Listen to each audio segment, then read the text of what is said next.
오늘 아침 그 소식을 접했을 때 저는 한동안 말을 잇지 못했습니다.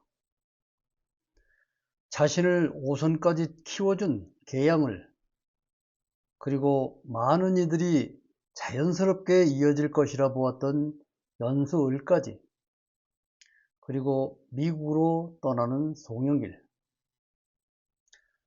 모두 그의 손을 떠났다는 사실은 단순한 정치적 변화로 받아들이기에는 너무도 무겁게 다가왔습니다.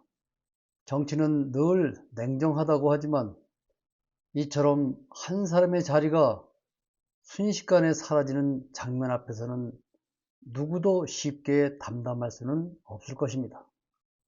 특히 그 길이 스스로의 선택과 오랜 시간의 결과로 이어졌다는 점에서 그 안타까움은 더욱 깊어질 수밖에 없습니다. 저는 그 순간 한 정치인의 패배가 아니라 스스로를 조금씩 잃어가는 과정을 보는 듯한 느낌을 받았습니다. 여러분, 정치는 때로 결과보다 과정의 선택이 더 큰 평가를 받습니다. 그의 궤적을 걸어보며 그의 삶을 찾아보기도 했습니다. 불과 2달 전 저는 그에 대한 영상을 총 7회에 담았습니다. 처음엔 우려의 목소리로, 이후엔 우호적인 목소리로, 그리고 지금 그 정치인의 길이 다시 한번 우리에게 묻고 있습니다. 송영길, 그는 과연 억울하게 밀려난 인물일까? 아니면 스스로 길을 잘못 선택한 인물일까? 처음 저는 송영길 전 대표를 측은하게 바라봤습니다. 그 이유는 분명했습니다. 문재인 정부 시절, 그리고 그 이후 당내 권력 구도 속에서 그는 결코 편안한 길을 걷지 못했습니다. 특히 이낙연계를 중심으로 한 높은 장벽 속에서 그는 끊임없이 고립된 싸움을 이어가야 했습니다. 이 점에서 저는 추미애 의원의 사례를 떠올렸습니다. 혼자 싸운다는 것은 말처럼 쉬운 일이 아닙니다. 정치에서 고립은 곧 소멸을 의미하기 때문입니다. 그럼에도 불구하고 송영길은 무너지지 않았습니다. 감옥에서도 재판정에서도 그는 끝까지 버텼습니다. 그 모습은 분명 단순한 정치 기술이 아니라 투쟁의 의지로 보였습니다. 그래서 저는 2달 전 그에게 이렇게 말했습니다. 미안합니다. 제가 당신을 너무 가볍게 봤습니다. 그 순간 저는 그를 단순한 정치인이 아니라 버텨낸 사람으로 이해하기 시작했습니다. 그리고 결정적인 사건이 있었습니다. 바로 돈봉투 의혹 사건. 결과는 명확했습니다. 무죄. 그것도 단순한 무죄가 아니라 핵심 증거 자체가 인정되지 않는 완전한 무죄였습니다. 이것은 정치적으로 엄청난 기회였습니다. 왜냐하면 정치에서 억울한 피해자라는 위치는 가장 강력한 명분이 되기 때문입니다. 이 시점에서 많은 사람들은 이렇게 생각했습니다. 이제 송영길은 다시 중심으로 돌아올 것이다. 개혁의 전면에 설 것이다. 그리고 이재명 대통령과 함께 새로운 흐름을 만들 것이다. 하지만 현실은 전혀 다른 방향으로 흘러갔습니다.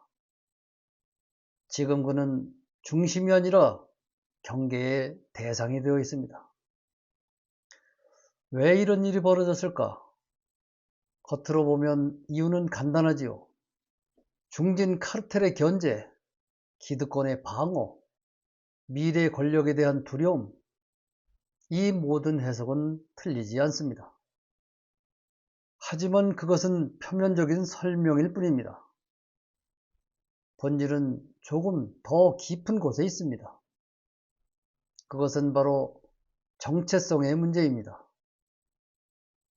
정치는 결국 어디에 서 있는가로 평가받습니다. 개혁의 편인가, 기득권의 편인가? 이 기준은 생각보다 단순하지만 결정적으로 중요합니다. 문제는 송영길 전 대표의 최근 행보가 이 기준을 흐리게 만들었다는 점입니다. 대표적인 사례가 있지요. 바로 1인 1표제 논란. 이 제도는 당원 주권을 강화하는 상징적인 개혁입니다. 그리고 이 흐름은 정청래 대표가 강하게 밀고 있는 방향이죠. 그런데 송영길 전 대표의 측근으로 알려진 강덕구 의원이 이 제도를 반대하는 입장을 보였습니다. 여기서 문제가 시작됩니다. 정치는 직접 한 말보다 주변의 행동으로 평가됩니다. 측근은 단순한 개인이 아니라 그 사람의 정치적 의지의 연장선이기 때문입니다. 결과적으로 이 상황은 이렇게 해석됩니다. 송영길은 개혁의 편에 서 있는가? 아니면 그것을 흔드는 쪽인가? 그리고 이 질문에 대해 당원들은 냉정한 판단을 내리기 시작했습니다. 여기에 또 하나의 문제가 더해집니다. 그는 석방 이후 이재명 대통령과의 인연을 여러 차례 강조했습니다. 과거 지역구를 양보했던 이야기, 정치적 관계에 대한 언급들. 하지만 이것은 의도와 달리 다르게 받아들여졌죠. 정치의 기억이 아니라 권위를 끌어다 쓰는 정치. 즉 자신의 입지를 위해 대통령의 이름을 사용하는 모습으로 비춰진 것입니다. 또 하나 정청래 대표에 대한 서운한 표현입니다. 정치는 개인 감정보다 명분이 앞서야 합니다. 그런데 이 부분이 공개적으로 드러나면서 그의 행동은 개혁에 대한 비판이 아니라 사적 감정의 표현으로 보이게 되었습니다. 이 지점에서 결정적인 균열이 생깁니다. 정치인은 명분을 잃는 순간 모든 것을 잃습니다. 그리고 마지막으로 그를 둘러싼 소위 공치모 성향 인물들과의 결합. 그 장면은 많은 당원들에게 하나의 신호로 보였습니다. 그는 더 이상 개혁의 중심이 아니다. 기득권의 상징으로 이동하고 있는 것이다. 결국 정리하면 이렇습니다. 송영길 전 대표는 억울하게 밀려난 측면이 분명히 있습니다. 하지만 동시에 그 이후의 선택이 스스로를 더 어려운 위치로 몰아넣었습니다. 저는 여전히 그의 과거를 부정하지 않습니다. 그는 분명 험지에 나섰던 사람입니다.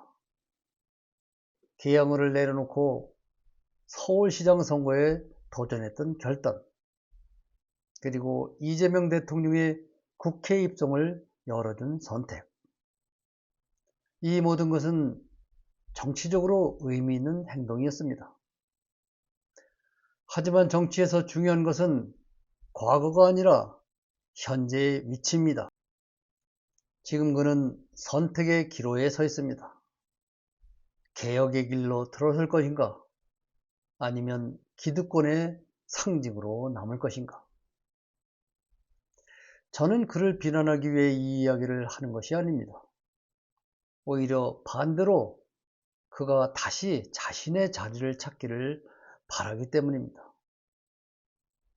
정치는 결국 사람의 싸움이 아니라 방향의 싸움이죠. 그리고 그 방향은 언제든지 다시 잡을 수 있습니다. 송영길 전 대표가 다시 개혁의 편에 선다면 그의 과거는 다시 의미를 갖게 될 것입니다. 하지만 그렇지 않다면 그의 현재는 결국 스스로 만든 고립으로 기록될 것입니다. 우리는 지금 한 정치인의 실패를 보는 것이 아니라 한 정치인이 다시 일어설 수 있는 마지막 기회를 보고 있는지도 모릅니다. 오늘은 여기서 마칩니다. 고맙습니다.